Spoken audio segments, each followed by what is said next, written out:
it's me, Jillian! And it's me, Trisha.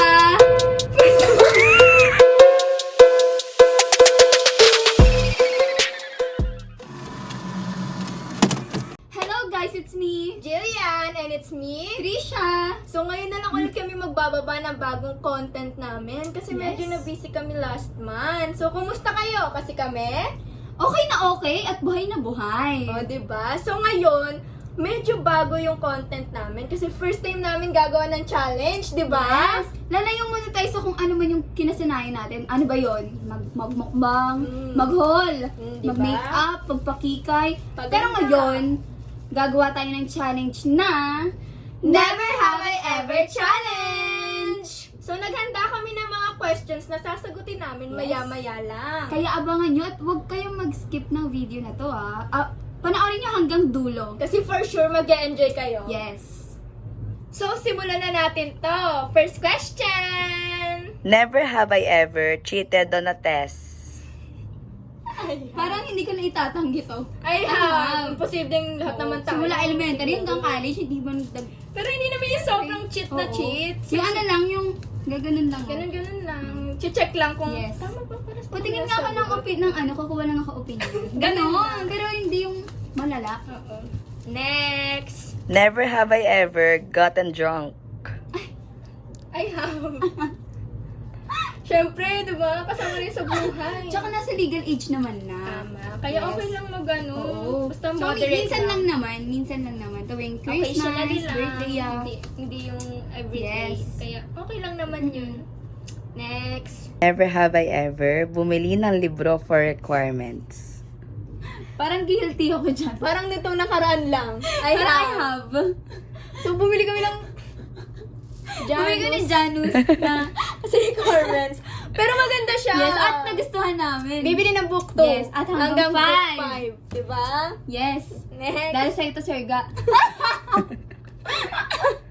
Joke lang, sir. Okay, next. Never have I ever nangulangot in public.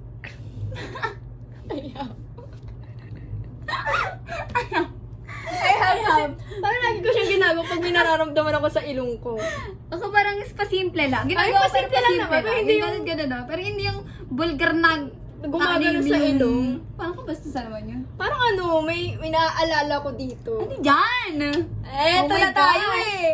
Ayan na nga ba yung sinasabi ko, yung mga naaalala na yan eh. Pag ilong na yan, parang diyan kasi nagsimula yung mundo. Boy! Paano ilong? Anong gagawin mo sa ilong? Sabi kasi dun sa binabasa ko, yung mundo daw, nagmula sa isang malaking ilong. May pumasok daw na insekto dun sa ilong. Tapos, napabahing yung ilong. Tapos? Naglabas ng 5 Diyos. Same, anong pangalan nung ulit? Agdra, Egosum, Irok, Obuv, tas Utronum. Tinawag silang 5 vocales. Ang taray, may tawag pa talaga sa Tawag grupo sila, nila, grupo ah. sila, di ba? Wow. Tapos, Talagang- nabahing daw ulit yung ilong. Di ba? Ang ano, nabahing daw ulit yung ilong. Pero Tapos, nakakatawa naman yung ano na yan. nakakatawa siya. Tapos, lumabas na yung mga halimaw. Tapos, iba-iba daw yung amoy. Amoy gin, amoy alcohol, amoy Oh my tabako. Iba-iba daw yung amoy. Kaya, nung, di ba, lumabas yung Diyos, lumabas yung halimaw. Tapos, nagsagupaan daw sila. Tapos, bahagyang natalo yung mga halimaw. Tapos, bumahing ulit yung ilong. Ang dami na, ilang beses ba Palabahing ibabahin siya, yan? palabahing. Bumahing yung ilong. Kulang na lang sipunin. Baka sinisipon. So, nung bumahing siya, bundok naman ang lumabas. Kasya sa ilong niya? Kasyang-kasya, malaking Grabe ilong naman siya. yung ilong na yan. Yung bundok na yon, doon daw kinulong yung mga halimaw. Paano? Hindi ko rin alam, basta Ano, bundok. hinukay? Ginanon? Hinukay. Doon kinulong yung mga halimaw sa bundok daw na yon. Tapos, doon sa bundok na yon, edi malayo na yung mga Diyos. Nagkasundo sila, bubuo silang universo. Kaso, nung bumuo na sila, nagtalo.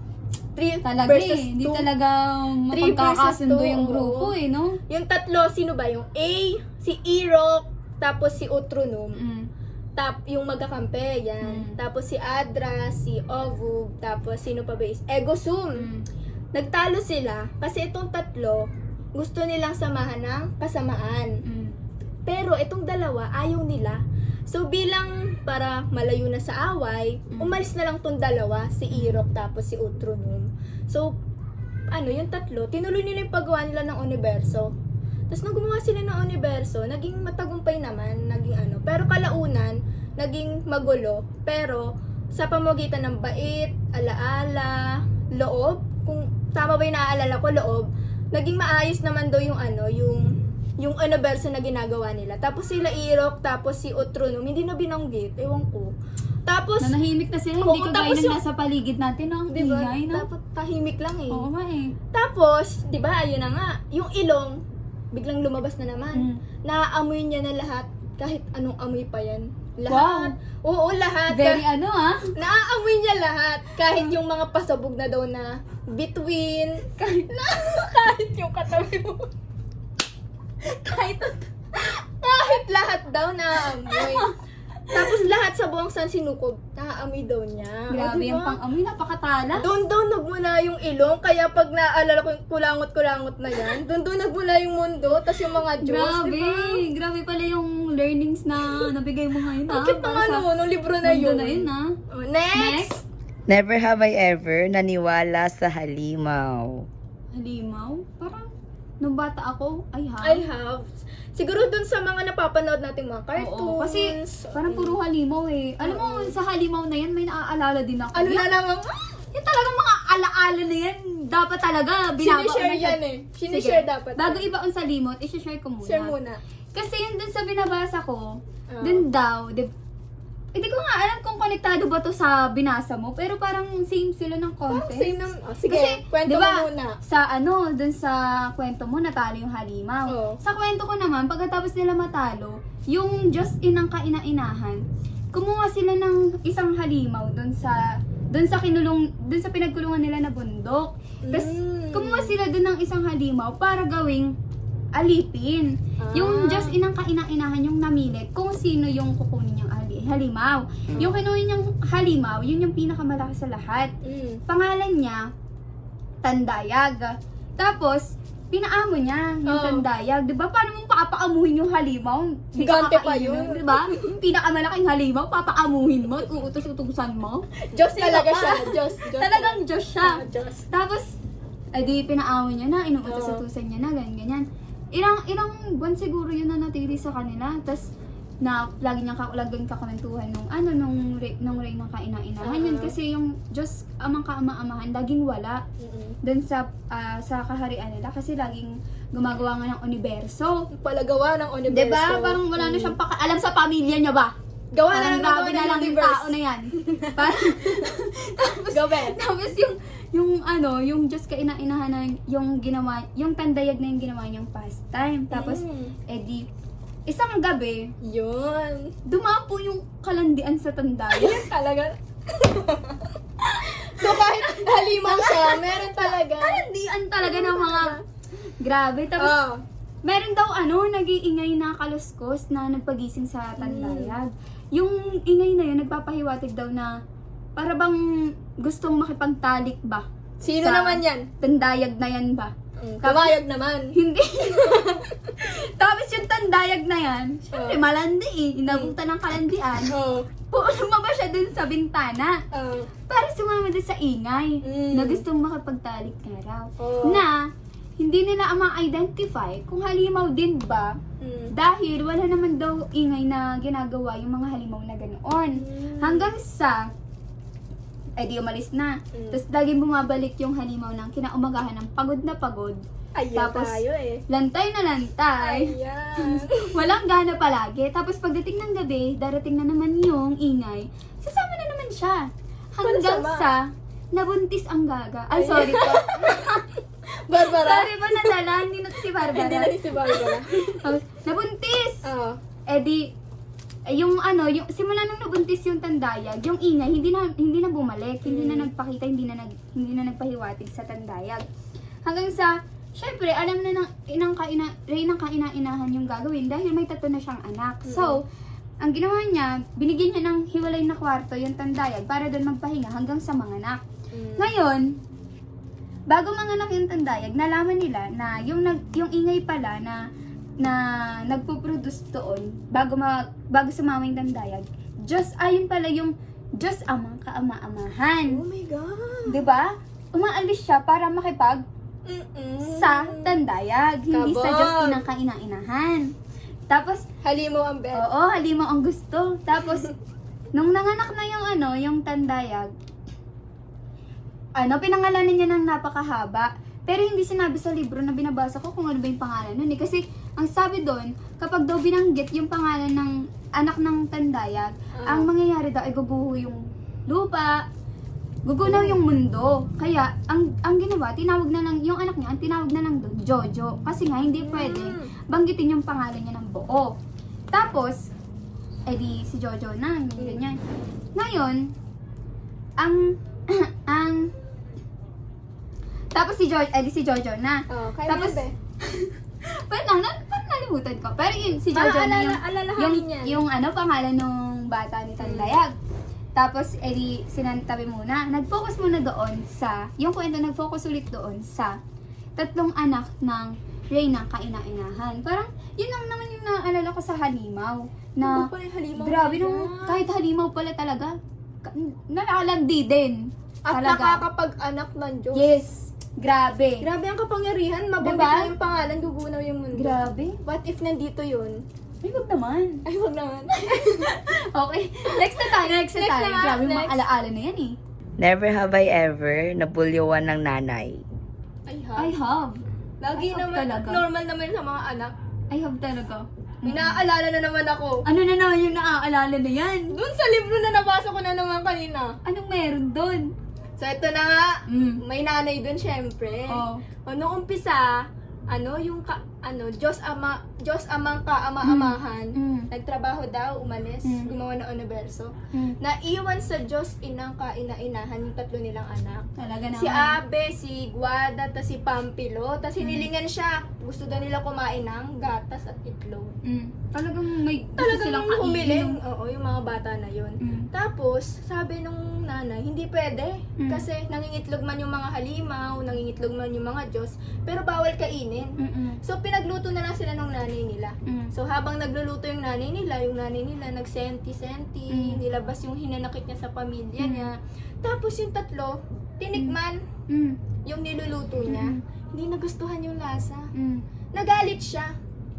Nabulyawan Siyempre, yung siguro tatlo. ako. Ay, Nabulyawan ng Grabe nanay. talaga. Sabi, wala kayong utang na loob. At talagang nag-iwat na ang mga nanay na yan. Ganyan, binalahura pa nila yung Mm. niluluto ng nanay Ay, nila. bastos naman Nilagyan talaga nila ang ng mga bata ihi, na ng laway. Alam mo kung kanino nila gusto pakainin. to. Mm. Katulad na sinabi mo kay Jojo, papakain daw nila kay Jojo yun, yung nilagyan nila ng ihi, Grabe. ganyan. Talaga Tas naman. alam mo, hindi na kinain ng kaina-inahan. Lumayas. Nilayasan yung tatlo niyang anak. Ano naman talaga. Dapat lang naman. Ayun. So, Yun ang grabe naman yung diba? kwento na yan. Binulyawan ng nanay, nilayasan pa. O, next! Never have I ever nakita ng ahas sa personal. I have. Ay, nakakita na? Ahas. Oo, I have. Pero ano? Counted ba patay- yung mga maliliit lang? Oo, babe. Ganyan. Nakakita na ako dati ganito lang, hanggang ganito lang. Tapos patay na siya. Ay, mga hanggang ganyan lang. Yung nakikita niyan sa labas-labas. Sa ahas na yun, may naaalala Ano ko. na naman, naaalala na naman. Hindi lang yung kaibigan ko yung ahas. Pero Ayun. grabe naman Sino talaga. pa yung ahas?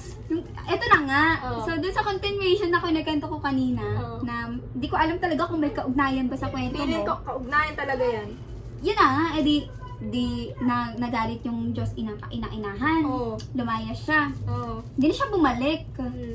Tapos, ngayon, pagbalik nung Diyos amang kaama-amahan, di siya na yung nag-aalaga sa tatlong anak. Mm. Tapos ngayon, dahil hindi nga nasarapan yung tatlong anak sa niluto ng Diyos inakaina-inahan, humiling sila ngayon sa tatay nila ng itlog at gatas. Palahiling. Di ba? Para hiling. Binigyan ngayon sila ng gatas. Alam mo kung kanina yung gatas? Kanina. Gatas ng elepante pa ata. yung Talaga binigay. naman. Nanggangatas ba yung elepante? Paano mo mabibigyan? Talaga ng gatas yan. Oh. Tapos, binigyan niya ng itlog. Alam mo yung itlog na binigay? Oo. Itlog ng ahas. Talaga Paano mo naman. bibiyak yung itlog ng ahas? Makakain mo ba yun? Mm. Tapos, nung ininom na nung tatlong bata yung gatas, sarap sila, ganyan. Nasatisfied sila na. Satisfied. Oo. Pagdating dun sa itlog, nagulat sila, nag-crack. Bigla. Yun pala, mabibisa na yung itlog. malalabas na yung ahas. Mm. Tapos, edi natuwa sila na ahas pala yung laman nun, nawala yung gutom nila. Ang ginawa nila sa ahas, inalagaan nila. Ginawa rin nila, Instant pet. oo. Mm. Kung ano yung ginawa sa tandaya, ginawa rin nila sa ahas, pinaamo nila at Mm. ginawa nilang alipin. Hanggang sa nung lumaki na sila, hanggang sa lumalaki sila, yung ahas yung nagtuturo sa kanila paano magsalita, Abo. paano mag-aral, Naging diba? teacher pa ngayon yung ahas. na May obligasyon diba? bigla. grabe yung ginawa ng ahas, parang kinupkop niya na lang talaga yung 3 bata para siya na lang mag-alaga. Grabe talaga yung kwento na to, hindi ko alam kung saan patungo. So, matalinong ahas siya. Oo, grabe talaga yung kakayahan ng ahas na yan, ha? Next! Never have I ever nakatapos ng ibong Adarna. Talagang I have. I have. Kasi Yung grade requirements 7, yan. oo, di ba? Paano ka makakatuntong ng grade 8 kung hindi mo binasa ang ibong Ibong Adarna ng Adarna na grade yan. Di ba? 7? Oo. May naaalala ko eh. Kasi yung ibong Adarna na yan, pwede yan ipasok dito sa nabasa ko talaga eh. Talagang lahat Kasi na parang lang ipapasok. nire-reflect niya salamin siya yung binasa ko eh. Mm-mm. So sabi doon, yung Diyos amang kaama-amahan, nagkaroon ng malubhang sakit. Wow! Kasi iniwan Grabe. siya ng Diyos inang kaina-inahan. Mm. So nagkaroon siya ng malubhang sakit. So Mm. anong ginawa niya? Yung 4 niyang anak, particularly yung mga lalaki lang ha. Mm-mm. So ito si Abe, tapos si Pampilo, tapos si Jojo. Sinama na nila si Jojo kasi wala nang isa, Mm. 3 kailangan para mabilis nila. Hahanapin nila yung inang Adarna kasi yun din magpapagaling sa tatay nila. Tapos edi ayun nga, unang sumabak si Abe. Hindi na nakabalik. Sumunod si Pampilo. Hindi na nakabalik. Ay, talaga naman. Talaga naman. Sumunod si Jojo. Mm. Ayun, pagdating doon sa bundok, Mm. kung saan nila hahanapin yung Adarna, nakakita siya ng pulube. Mm. Na parang nanghihingi ng pagkain, ganun. Tapos alam mo sinabi ni Jojo, Mm. wala siyang pagkain. Sasamahan niya na lang manlimos. Talagang mabait si Jojo. Mabait naman talaga si Jojo. Tapos may dumating na na parang dayo lang din, tourist, ganyan. Nanghingi sila ng pagkain. Mm-mm. Binigyan sila ng pagkain. Mm-mm. Tapos ayun, edi kumain sila, sabay sila kumain. Tapos sinabi sa kanya nung ermitanyo na yun, nung pulubi na yun, tanging lang daw para maano niya yung inang Adarna, Mm. wag niyang sasagutin yung mga tanong. Para Grabe. Parang mahuli niya. Oo. pipi mode siya dito. Pipi no? mode siya dito. Oh. Wala siyang sasabihin kahit anong itanong ng ibon na yun. Grabe, talagang Ending. nonchalant. Nonchalant. Ending, nahuli naman nila. Wow. Pero hindi gumaling yung Diyos amang kaama-amahan. Talaga naman. Talaga naman, di ba? Di ba parang nagre-reflect siya sa Oo. ibong Adarna? Oo. Grabe naman Kaya talaga. talaga naaalala ko. Next! Never have I ever nabigyan ng mana. Never. Never. ang namanas, ang nabigay sa akin sama ng loob. Talaga namang Talagang mag-I have. Pero dito never. never. So, ito na nga. Oh, ay na naman, may naalala ka Kasi na naman. katugtong talaga siya nung nitong Grabe naman nabanggit talaga yung ko. kwento na yan. Oo. Di ba si Diyos amang kaama-amahan? Mas naging malubha yung sakit niya. Mm-mm. So, 50-50 na siya, di ba? Mm. 50-50 na. Ang ginawa niya, yung mga universong ginawa niya, Mm. pinarty-party niya dun sa mga anak niya. Sabi niya, ito, yan, universo na yan, sa'yo yan. Tapos, may isa pa siyang anak, si Jojo. Mm-mm. Sabi niya, para maging fair, dapat bibigyan niya rin yun si Jojo.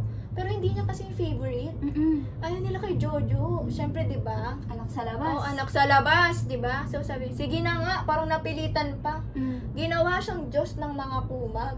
Talaga Yung naman. pinakamaliliit, yung pinakamaliit yung halaga sa mundo. Talaga yung mga Diyos siya kumag ng na yun. mga yon. So parang napilitan pa. Binigyan ng mana, pero napilitan. hindi ganun ka no, Oo. katino. So parang siningit lang siya. Oo. Yun Saling din, lang na- ano lang talaga siya, saling pusa. So gugustuhin mo ba yung ganong mana? Ay, hindi. Hindi, pero si Jojo, Ginusto? Hindi. Dahil pinurso niya yung pagiging Mm. Diyos ng mga kumag. Talagang mabuti si Jojo. Mabuting Diyos si Grabe. Jojo. Next. Never have I ever nakapatay ng langaw. I have. Never. Ako I have. Alam mo kung bakit? Mm. Gaganunin ko palang nakalipad na. Ang ginagamit ko yung lamok. Ay, Oo. may tunog. Ayaw para mapatay agad. Oo. Next. Never have I ever hindi makatulog sa ingay ng kuliglig.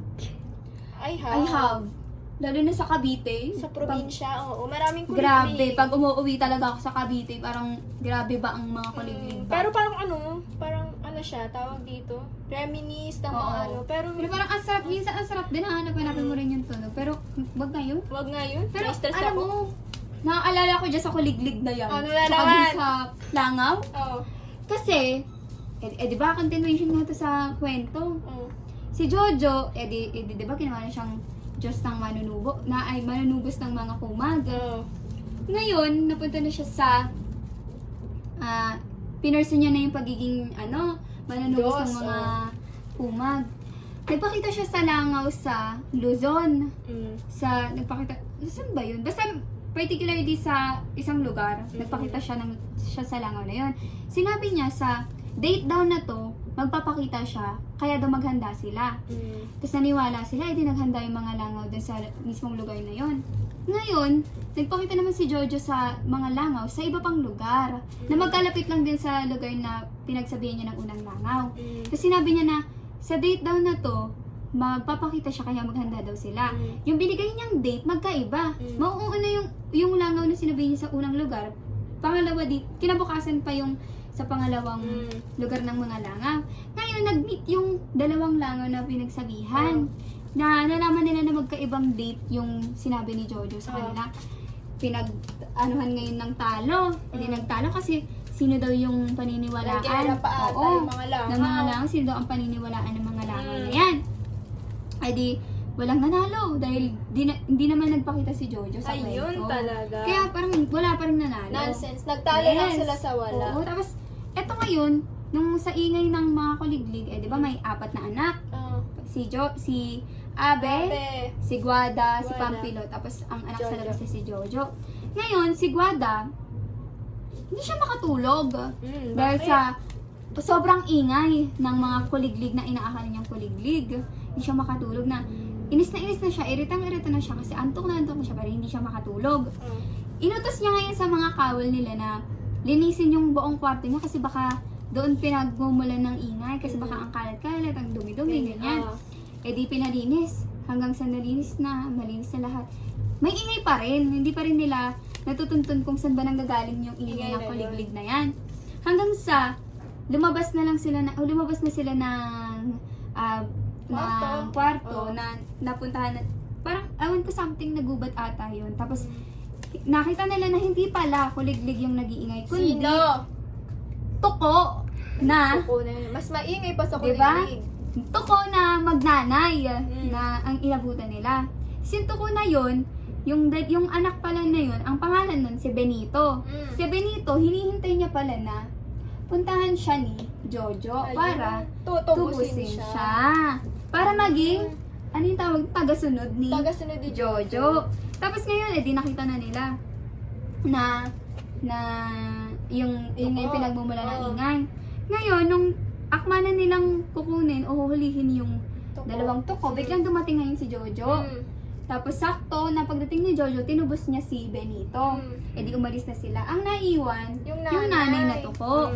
Tapos ang ginawa ng mga kampo ni Guada, sinunog ang kagubatan. Talaga naman. Na akala nila, mamamatay yung nanay na tuko. Ang hindi nila alam, nabubuhay pala sa mainit o sa apoy yung mga tuko. Ayun. Yun talaga yung kwento na yan. Grabe mga...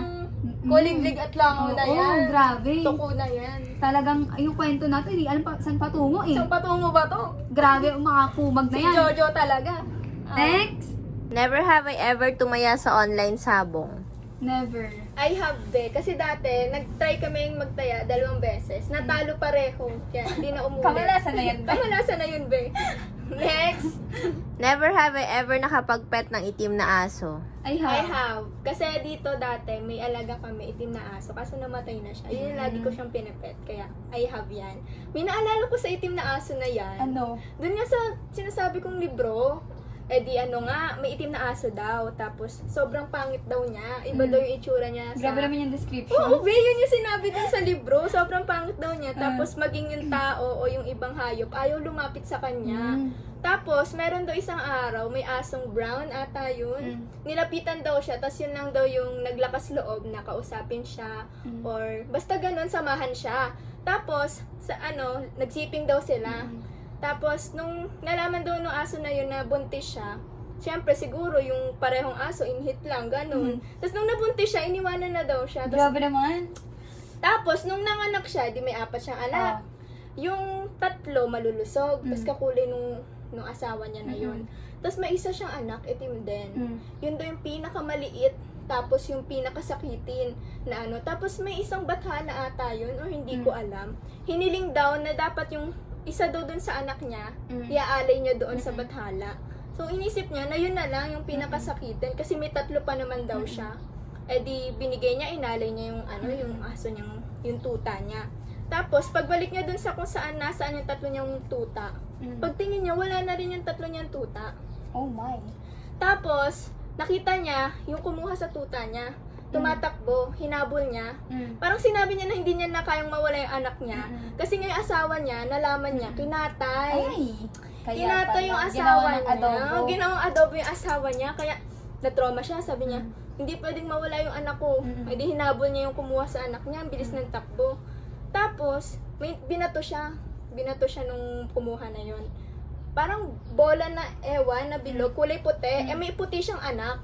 Binato. Tapos, inisip niya, baka yun yung anak niya. Kaya huminto siya. Tapos, tiningnan niya. Hindi daw yung anak niya. Eh di hinabol niya ulit yung Tapos, binato ulit siya, kulay brown naman.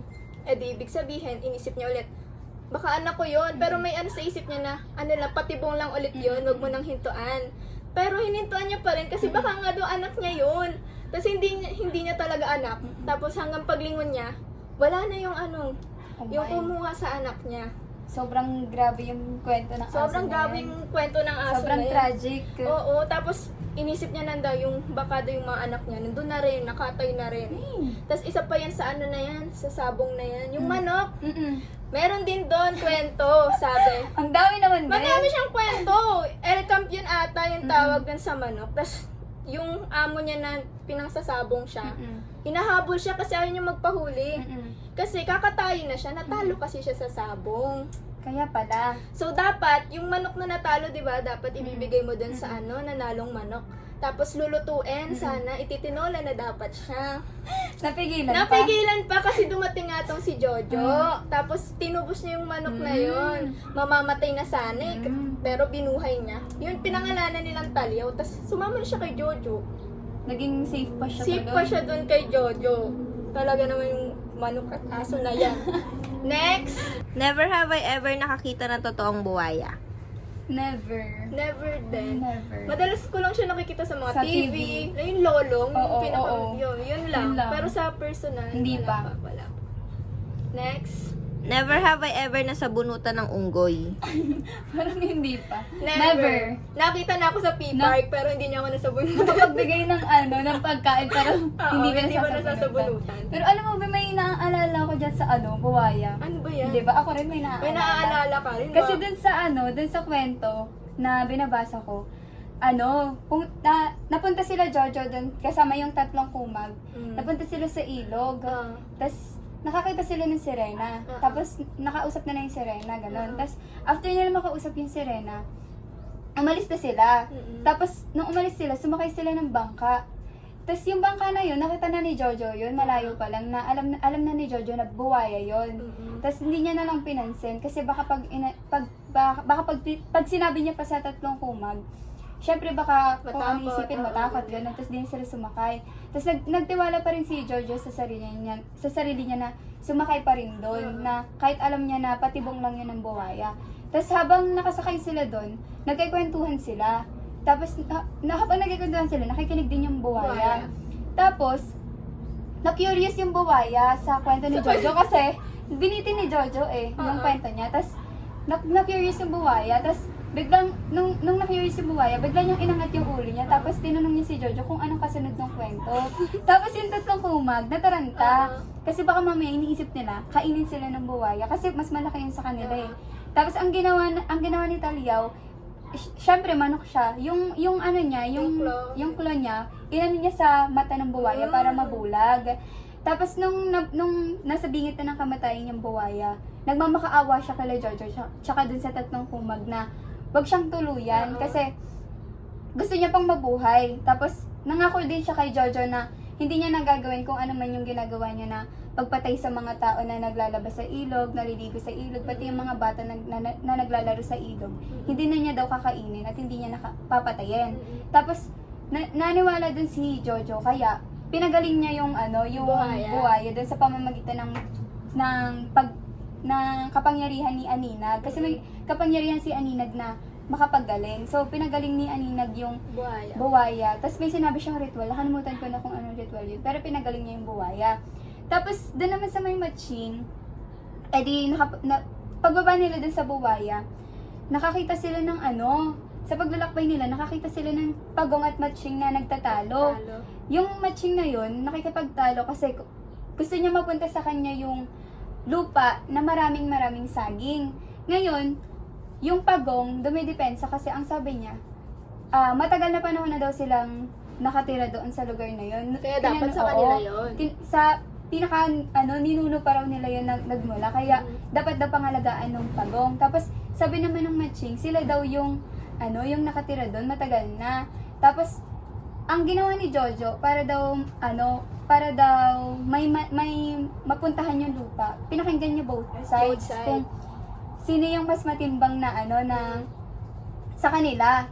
Tapos habang pinapakinggan niya yun, parang yung dalawang side na yun, pareho naman sila Nagme-make sense. nagme-make sense pareho. Pero yung sa kwento, hindi ko siya natapos. Nahatulan ba siya? Hindi ko nga alam kasi yung kwento na yun, putol.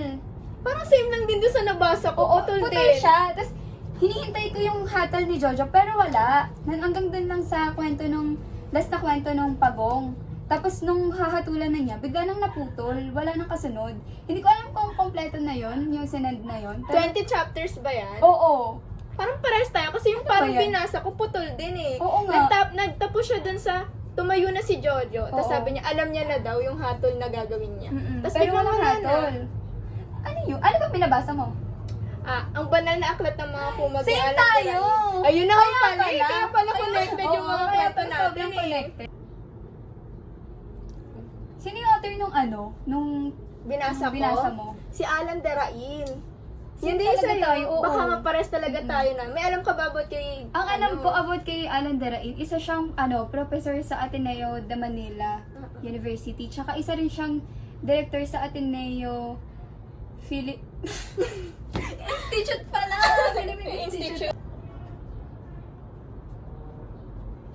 Sino yung author nung binasa mo? Si Alan Derain, be. Same tayo talaga. Sino talaga nang nabasa? Oo. May alam ka ba tungkol sa kanya? Ang alam ko sa kanya isa siyang professor sa Ateneo de Manila University, tsaka isa rin siyang director sa Ateneo Institute of Literary Arts and Practices. Ikaw ba? Ang alam ko naman sa kanya kasi, mostly daw ng mga akda niya, may patungkol sa mga mythical creatures, mga halimaw. Parang si sa Janus. O, diba? Ganun daw yung mga akda niya. Kaya, nag-reflect yun dito sa akda nga na pinasa natin na banal na aklat ng mga kumag. Plus, magaling pa siya mag-drawing. Wow. Ang weird niya ng drawing niya kasi 'di ba minsan doon mismo sa binasa nating nobela, ang weird ng mga Oo nga drawing niya. Yung Tapos, yung nakita ko dun sa drawing niya, yung aso. Hindi siya mukhang aso kasi yung mukha niya parang mukhang aswang na oo, ewan 'di ba? ko. Ganun yung mga mostly ng drawing niya.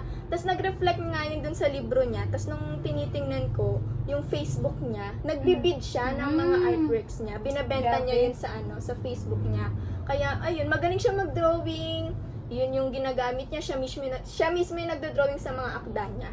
Pero ang weird, no? Oo. Paano kaya nalilikha ng isip niya yung ganung Oo, tapos parang nakakatakot yung mga Tas, niya. nakita ko rin yung drawing niya sa kabayo. Kabayo siya yung katawan, pero yung mukha, mukhang tao. Ayun nga. Tapos parang may sarili siyang genre ng pagdo-drawing niya. Tsaka, ang weird din ng way ng pagsulat niya kasi, hindi siya karaniwang nobela na maiintindihan mo talaga kapag sa kabanata 1, yung daling ng kwento, maiintindihan mo talaga. Yung kanya, iba-iba yung, yung Kwento, POV. kada kabanata. Iba-iba yung kwento kada kabanata. Kaya, kailangan mo talaga ng matinding pag-iintindi dun sa mismong kwento. Kasi kung hindi mo siya iintindihin na maigi, maliligaw ka sa kwento, hindi mo siya maiintindihan. Ganyan yung nangyari sa Oh, akin diba? dyan sa banal Sa na akin aklat din. na yan. Litong-lito ako talaga Ako nung din. umpisa. Pero nung, Grabe. nung dumating na si Jojo, medyo Oo, medyo okay naman na. pala. Pero, ako nga muntik ko na sukuan. Sabi ko, ayoko nang ituloy. Parang ang pangit. Ang boring. Ang boring talaga. Pero okay naman pala siya, Oo. pero parang Putol Pero talaga. hahanapin na lang natin yung kadugtong siguro. Pero sa ngayon, hanggang doon na lang muna siguro. Kasi yun lang yung naabot ng yung sources ko eh. Ako din. Same talaga tayo. Parang gusto kong suriin yung nobela eh. Ako rin. Parang naaani ng utak ko kung paano Kasi siya ang ganda susulat. talaga niya. Parang maganda siya na parang may deeper meaning pa. Naaano lang ako kasi naiinis lang ako medyo kasi nga putol. Oo, Hindi ko putol. na Hindi natin alam na kung ano. sino yung nanalo dun sa dalawa. So kung susuriin natin siya, pwede natin siya suriin batay sa elemento ng katha. Siguro kung elemento ng kata, kung iisa-isahin natin siya, yung tauhan, yung mga Diyos, syempre, yun naman yung nauna sa kwento. Oo. Si Jojo, yung mga halimaw na kinulong ng mga Diyos, yung mga kumag. Yung mga kumag, syempre. Oo, yun lang. Yun lang Yun siguro. lang. Tapos, sa, ano yung kasunod ng ano? Tagpuan. Sa tagpuan kasi pa iba-iba, wala siyang Permanent konkretong, na oo, ano, walang no? permanenteng ano. Since si Jojo nga tagpuan. naglalakbay. Oo, naglalakbay kasi yung kwento. So, para siyang lakbay nobela. Lakbay nobela. Kasi kung saan siya pumupunta, Oo. di ba? Tapos Tapos iba-iba yun yung nagiging settings ng Oo. kwento. Tapos, yun sa tunggalian naman, siguro tatlo yung nakita ko. Tao laban sa tao. Kasi kung yung tao doon, si Jojo, di ba? Though Diyos siya, may ano pa rin siya na pagkatao. Yung yung turing sa kanya nung Mismong pamilya niya na Diyos oo, din. na yung mga kapatid niya maayos yung binigay na mana ng Universo, tatay niya, universo. diba? Tapos sa kanya, pagiging manunubos lang ng isang kumag na parang ay na yung pinakamababang posisyon na maaaring ibigay sa kanya, kaya yun na yung binigay.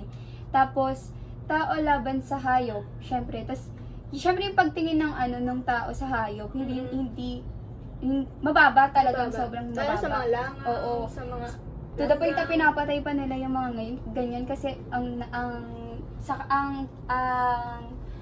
tingin tingin nila doon, ano talaga, parang, walang kwenta, ang maliit tawag na ano dun? lang. ang tawag doon, Ano be?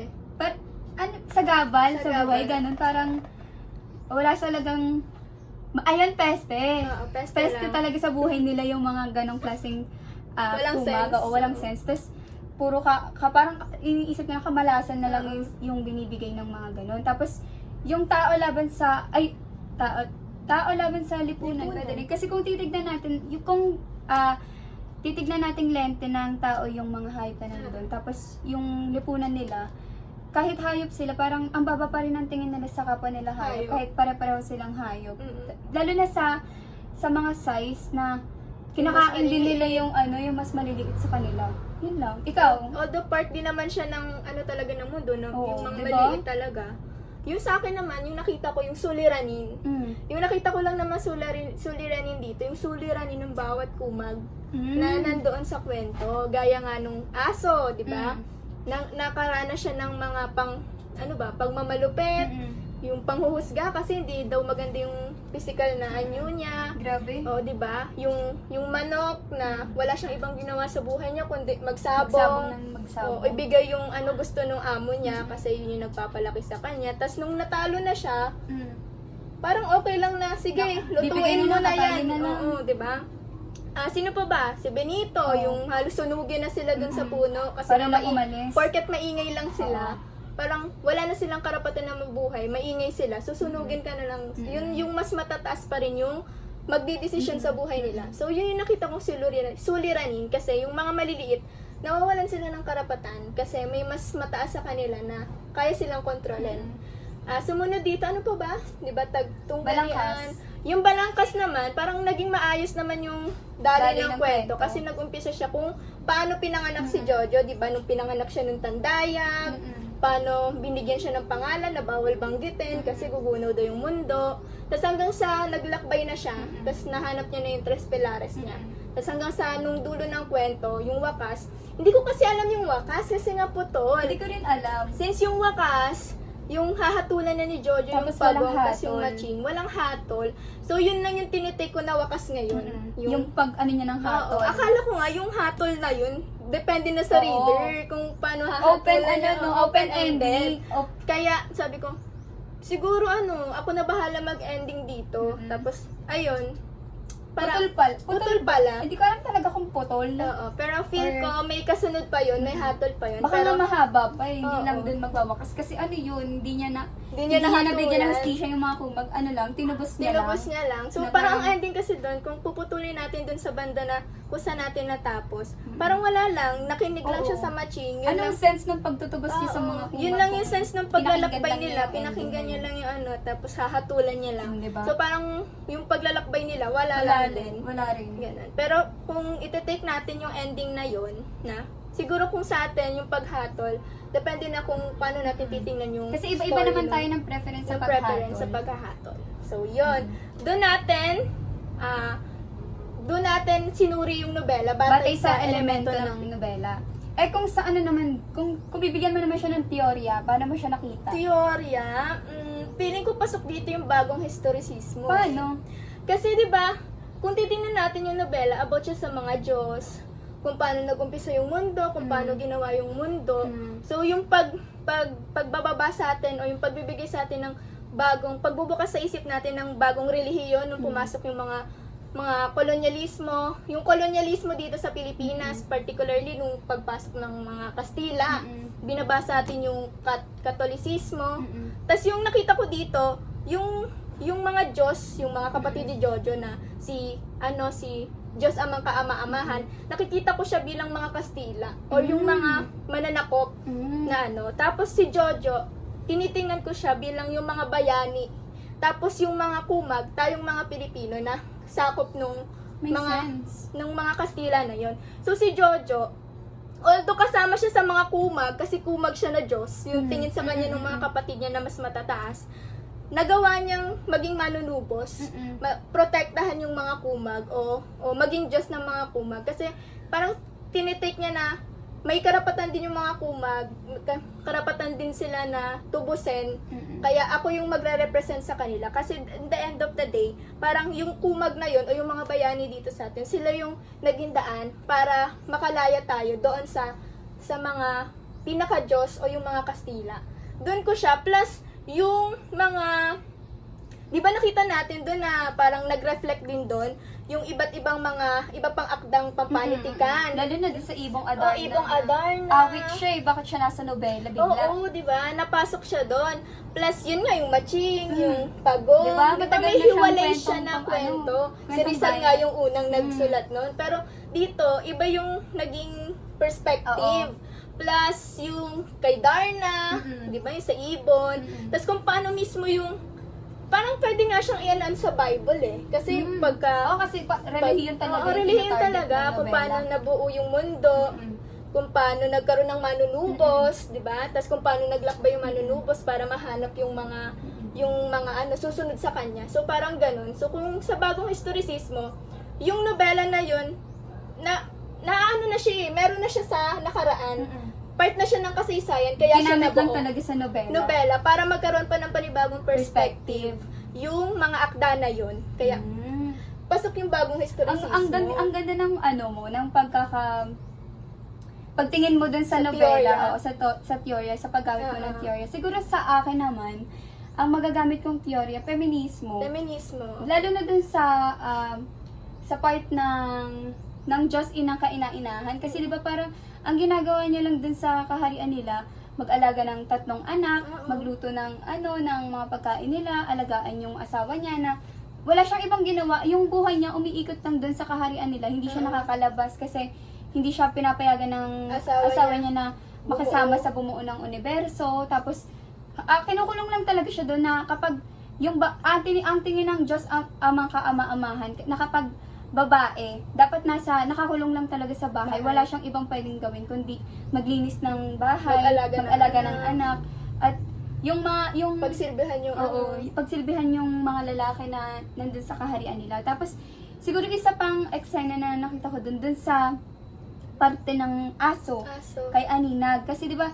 parang kapag yung lalaki, ginagawa lang para usan yung babae. Kasi iwan Kasi na. iiwan. Pag nalaman na lang nabuntis, iiwan na nila. So parang, ang take ko naman doon na parang, wala nang kwenta yung babae kapag nakuha na ng lalaki yung gusto niya.